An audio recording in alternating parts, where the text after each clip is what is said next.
একটা মানুষ যখন দুর্বল হয়ে পড়ে, যখন অসহায় হয়ে পড়ে, তখন কতজনে মানে তার উপর টর্চার করে, মানে কি বলবো, খারাপ লাগে বন্ধুরা, সত্যি কথা।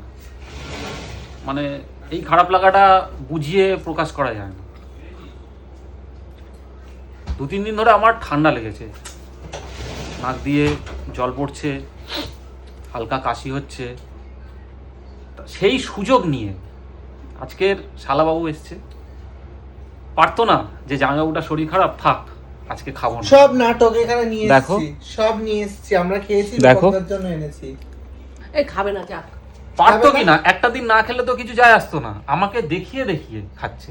আমি ফুটিয়ে এনে দিচ্ছি, খাও গরম করে। আমি খেলে খেতেই পারি, কিন্তু কষ্টটা আরো বাড়বে আমার। কেন জল খেয়ে নিলে কিচ্ছু হয় না? মানে তোমরাই বলো, এটা ঠিক হলো? তুমি আমার চাইলে সাথে আমি কি এটা ঠিক হলো? গরম জলে ফুটিয়ে এনে দিচ্ছি, দরকার হলে তুমি যদি চাও গরম করে ঠিক আছে, খাও। কিভাবে মজাক নিচ্ছে আমার, কিভাবে? আরে এ নাকি আমার মানে কি বলে সহধর্মী। সহধর্মিনী, অন্তত এনার অন্তত বোঝা উচিত ছিল, এনার অন্তত বোঝা আরে উচিত না, ছিল। অর্ধেক খেয়ে নেবে, অর্ধেক খেয়ে নেবে, অসুবিধা নেই, তোমার কষ্ট দেখতে পাচ্ছেন না। অর্ধাঙ্গিনী অর্ধেক ঠিক আছে, এটা রেখে আয়, ফ্রিজে রেখে আয়।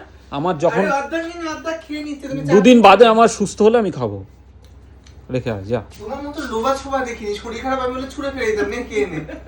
আবার বলছে রেখে দে, পরে খাবো, লজ্জাও করে না। সত্যি তাই। কি অপমান, এই অপমানও আমায় সহ্য করতে হচ্ছে, কি করবো। ঠিক আছে, তোমরা কমেন্ট করে জানিও এটা কি মানে ঠিক হলো, ভালো করলো ওরা, কমেন্ট করে জানিও।